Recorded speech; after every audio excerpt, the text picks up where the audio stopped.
잠깐 사이에 어제 확 떨어지고 나서 이렇게 살짝의 소폭 반등이 나오고 있는데요. 저는 비트코인이 조금 더 떨어질 것이라고 보고 있습니다. 그래서 오늘 이 기준을 파동과 ICT 이 두 가지 기준으로 설명을 드릴 건데요. 먼저 파동에 의한 쇼 관점부터 설명을 드리겠습니다. 우선 여러분들이 가장 많이 요청하셨던 파동 관점이기 때문에 제가 아직 부족하지만 말씀드릴 수 있는 선에서만 말씀을 드릴게요. 일단은 하락 오파 카운팅이 진행 중이고요. 해당 파동에서 가장 절대적인 규칙은 이 3파 요 카운팅이 1파랑 5파 사이에서 가장 짧지 않아야 됩니다. 그렇다면 지금 굉장히 길게 나오고 있기 때문에 규칙은 잘 지키고 있다라고 볼 수 있고요. 근데 유독 길죠. 자, 3파가 이렇게 유독 길 때는요. 1파랑 5파가 같은 비율을 가지고 갈 수 있다라고 가정할 수 있다라고 합니다. 그러면 최소한 우리가 어디까지 이전 3파의 저점과 비슷한 부분까지는 5파가 진행될 가능성이 높다라는 거죠. 근데 실제로 5파를 구할 때 어떤 공식이 활용될까요? 1파의 시작점부터 4파의 고점까지 보았을 때 최대 0.38이 구간, 우리가 보는 58.2K와 52.6K, 3파가 길지 않다는 가정을 하더라도 여러분 이런 구간까지 떨어질 수 있다라고 봤을 때 적게 봐도 아직까지 하락이 남아있다라고 볼 수 있습니다. 자, 그럼 두 번째로 ICT 관점에서 한번 보도록 합시다. 자, 여러분 파동에서 어려운 거를 다룰 필요가 없어요. 방향성만 봅니다. 그러면 거기에서 ICT 뭡니까? 유동성 관점이죠. 우리가 어제자 해당 구간에서의 유동성을 땄기 때문에 지금 이걸 스타팅 지점으로 볼 수 있을까? 볼 수는 있겠죠. 하지만 여기에서 무엇을 봐야 된다? 상승 추세가 맞는지 일단 봐야 됩니다. 우리 저점에서부터 계속해서 지지와 저항을 보여줬던 이 추세선 넘었나요? 넘지 못하고 매도세로 떨어졌죠. 단기 채널까지 이탈했습니다. 상승의 추세를 밟아주는 게 아무것도 없고 우리 계속해서 고점부터 내려오는 이 추세, 어제자 패닉셀 음봉이 여기에서부터 맞고 내려왔는데 여기조차 지금 터치를 하지 못했는데 뭔가 상승으로 확정 지을 수 있는 자리다? 아니라는 거죠. 그러니 저는 추가적으로 숏이 얼마든지 나올 수 있는 상황이라고 생각을 하고 있다라는 겁니다. 자, 그리고 현물이 받쳐주고 있다면 이 프리미엄 지표는 더 빠지지 않아야 되는데 미국의 달러의 자본을 알 수 있는 이 흐름을 봤을 때 비트코인 프리미엄 지수 여전히 음수이고요. ETF 기관의 자금도 아직까지는 들어올 가능성이 없어 보입니다. 그러니 여러분 아직 벌써부터 포모를 느끼시지 않으셔도 된다라는 겁니다.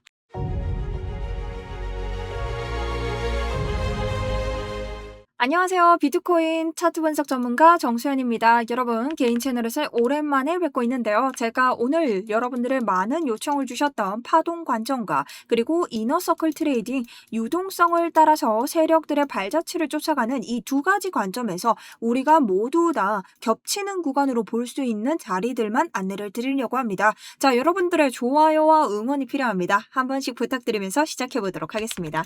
자, 우선은 제가 좋아하지 않는 파동의 관점입니다. 자, 우선 파동은요, 방향성을 보기가 여러분 굉장히 좋습니다. 자, 그렇다면 우리는 이 큰 추세로 5파의 하락을 예측해 볼 수 있는데요. 어떻게 볼 수 있냐? 자, 그냥 쉽게 설명을 드릴게요. 이건 5파 하락이고요. 5파 하락에서 3파가 이렇게 길게 나왔을 때 최대 우리 이 5파의 저점이 1파의 길이와 똑같을 수 있다라는 겁니다. 원래 5파는요, 3파보다 더 내려갑니다. 그러면 3파 저점보다 더 내려갈 수 있는데 지금 3파가 너무 길게 나왔으니 좀 작게 하락해도 1대1 비율로 여기까지 떨어질 수 있다라는 거죠. 그럼 큰 추세로 봤을 때 비트코인의 아래 하방 추세는 조금 더 남았다라고 볼 수 있는 거죠. 자, 그럼 여기에서 ICT 관점을 더해 볼게요. 자, 주봉으로 봤을 때 우리가 지금 상승 추세를 지지해주는 해당 선에 머무르고 있습니다. 자, 그러면 이쪽 선을 제가 확대해 보면 여기에서 지금 이 자리를 이탈한다면 어떤 일이 생길까요? 추가적으로 리테스트 자리가 생기면서 이 하방에 있는 저항선 그리고 상승장의 지지가 재줬던 이 파란색 추세 지지선까지 떨어질 확률이 있습니다. 그러니 굉장히 위험한 자리에 놓여 있다라는 거죠. 그럼 여기에서 파동 관점을 한번 켜봅시다.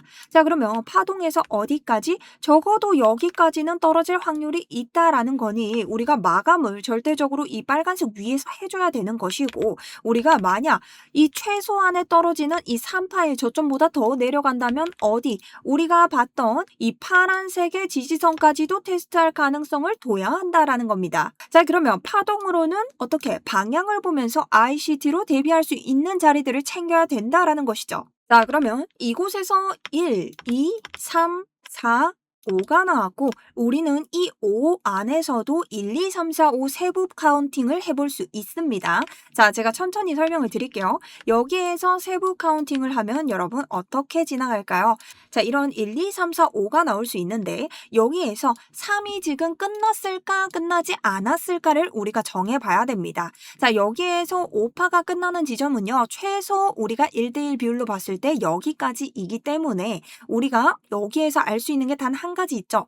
1파가 길게 나왔기 때문에 5파는 3파보다 짧아야 됩니다. 왜? 3파는 1파, 5파 사이에서 가장 짧을 수 없기 때문에 그러면 3파는 아직 끝나지 않았다라는 걸 우리가 대충 예측할 수 있고 5파가 어떻게 3파보다는 짧을 것이라는 걸 예측해야 된다라는 거죠. 자, 그렇다면은 이 3파 안에서도 1, 2, 3, 4, 5가 있는데 이렇게 파고들면 여러분 끝이 없습니다. 그럼 어떻게 봐야 되냐? 지금 3파가 가장 짧을 수는 없는 위치이기 때문에 여기에서부터 4파가 나오고 5파가 이렇게 나오기에는 조금 힘들다라는 관점으로 봤을 때 3파 하락이 조금 더 남았다라고 예측을 할 수 있고 여기에서부터 어떻게 우리가 하나의 ICT 유동성을 파고들게 되는 겁니다. 자, 그럼 여기서 제가 뭐라고 했어요? 1, 2 여기서 3이 되냐 마냐에 있다라고 했죠. 그러면 뭐 3이든 말든 여기서 어떻게 봐야 될까요? 자, 추가적으로 지금 반등이 올라가도 내려갈 자리가 남아 있다라는 겁니다. 자, 5파가 길든 짧든 뭐든 나올 거라고요. 자, 그러면 여기에서 반등을 했을 때 우리가 파동의 관점을 깰 수 있는 자리를 어딘지 찾아야 되고 저항을 맞을 수 있는 자리를 찾아야 한다라는 겁니다. 자, 그럼 그때 자리는 어딜까요? 우리 ICT 관점에서 내려올 때 큰 장대 음봉은 무엇을 만든다? 개미들이 추격하지 못하는 텅 빈 구간, 갭을 만든다. 그것이 FVG고 FVG는 이 중단선이 가장 중요한 역할을 하는데 이 중단선에서 어떻게 올라가면서 저항을 맞으면 다시 처박힐 가능성이 있다. 그렇다면 파동대로 흘러가는 것이고 난 파동 믿지 않는다. 그런 분들은 롱을 보려면 적어도 이 분기점을 넘어줘야 하며 이전부터 내려오는 저항선을 넘었을 때부터 롱을 가야 된다라는 것입니다. 그렇게 봤을 때 파동의 방향성은 따라가주고 있지만 ICT로 봤을 때도 롱의 안전한 자리는 아직까지 오지 않았다라는 거죠. 자, 그렇기 때문에 저희는 계속해서 하방의 관점을 유지할 수 있었고 그리고 저번 주 우리가 유동성으로 봤을 때 이 매물대 구간이 가장 중요한데 주봉으로 이것을 넘어주지 못하고 주봉 마감이 아래에서 시작을 됐고 주봉이 꼬리 없이 양봉을 이렇게 올렸습니다. 자, 그랬을 때는 어떻게 상승장, 대상승 랠리를 이어갈 때 제외하고는 양봉이 이렇게 나올 수 없다. 그래서 주봉 확인해 봅니다. 이번 주 주봉이 여기서 스타트를 했죠. 그래서 제가 뭐라고 했어요? 아래로 분명히 떨어질 것이다. 왜냐면 이렇게 대상승 랠리를 가져가는 양봉이 아닌 이상 주봉이 이렇게 출범했다면 아래를 건드릴 확률이 굉장히 높다라고 하면서 추가적인 하락에 대한 쇼 포지션을 계속해서 가져오고 있습니다. 자, 그래서 여기에 대해서는 저는 현재 81%의 수익률을 내고 여기에 대해서 계속해서 실시간 매매 관점에 대해서도 알려드렸는데요. 자, 리딩방 아니고 구독자들 모두 들어오실 수 있는 방이기 때문에 여러분들이 필요하시다면 아래쪽 링크 통해서 참여하시면 되는데요. 보통은 제가 들어가는 관점, 차트 분석 자료, 그리고 파동에 대해서 설명해달라고 하셔서 파동 공부까지 하면서 여러분들에게 설명을 좀 드리고 있습니다. 뭐 저도 공부를 해보니 색다르긴 한데 유동성과 함께 크로스 컨펌을 하면서 나갈 작정이고요. 보통 제가 들어가는 자리에서는 여러분 진입 타점까지 알려드리고 있으니 들어오시는 방법 안내 한번 드리도록 하겠습니다. 자, 들어오시는 방법 아래쪽 링크 통해서 신청 버튼 눌러주시면 되고요. 구독과 좋아요 한 번씩 눌러주시면 됩니다. 좋은 거 가져오고 있고 제가 워낙 큰 채널에서 계속 활동하다 보니 구독자님들 자꾸 건너오시는데 다 똑같기 때문에 여러분들이 구독과 좋아요 한 번씩 눌러주시고 다른 거 필요 없죠? 이렇게 상승이라고 남겨주시면 됩니다. 여러분들의 응원 같이 남겨주셔도 상관없고요. 질문 있으시다면 남겨주시면 제가 친절히 댓글까지 금방금방 달아드리도록 하겠습니다. 자, 그렇다면 오늘 매매 여러분 어떻게 해야 될까요? 간단합니다. 롱을 보고 싶다면 저 같으면 이 저항선을 넘기면서 이 FVG의 중단선 넘어갔을 때부터 다시 롱을 한번 밟아볼 것 같습니다. 근데 여기 넘어간다 하더라도 64.5K부터 계속해서 우리가 분할 익절은 해야겠죠. 하지만 이 분기점에서 다시 이탈 자리 나올 수 있기 때문에 여기까지는 숏을 홀딩하면서 볼 예정이고요. 추가적인 숏 기다려보면서 파동의 방향성이 맞게 떨어질지까지 함께 크로스 컨펌을 할 예정입니다. 자, 그래서 내가 지금 숏을 가지고 있다 하시는 분들은 제가 방금 말씀드린 자리들 기억나시죠? 요 자리까지 함께 홀딩해 보시고 지지 받으시면 익절 누르시고 또 고점에서부터 숏 치면 된다라고 생각을 하고요. 요런 자리는 지지를 받으면 단기적으로는 롱을 한번 밟아볼 수 있는 자리이기 때문에 스터디로 안내를 드릴 예정입니다. 자, 그러면 내가 추가 숏을 보고 싶다 하시는 분들은요. 여기 아래가 여기에서 유동성을 한번 털었죠. 그렇기 때문에 요 아래를 모두 다 해소하는 움직임이 나올 때 추가로 들어가셔야 된다라고 봅니다. 자, 그러면 지금 위에 유동성을 봤을 때 어디를 정리하러 가는 걸까요? 자, 위쪽으로는 63.1K가 있고요. 아래쪽으로는 61.8K가 있습니다. 자, 63.1K 부근 어딘가요? 자, 63.1K 부근은 바로 여기죠. FVG에서 있는 이전 넥라인이죠.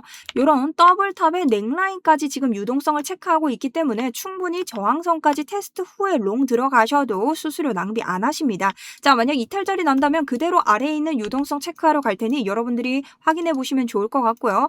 여기에 대해서 오늘 계속해서 단기적인 매매하면서 물량 모아가려고 노력을 하고 있습니다. 하지만 저점 신호라는 생각은 아직까지 하지 않고 있고요. 설사 이게 저점이더라도 안전한 롱자리에서부터 시작을 해보려고 합니다. 자, 개미는 바닥을 잡을 수 없다라는 말 아시죠? 그렇기 때문에 언제나 확신하지 않고 청산당하지 않는 자리에서 시작을 하도록 하겠습니다. 그렇다면 숏롱의 기준 말씀드리면서 오늘 영상 정리를 해보려고 할 텐데요.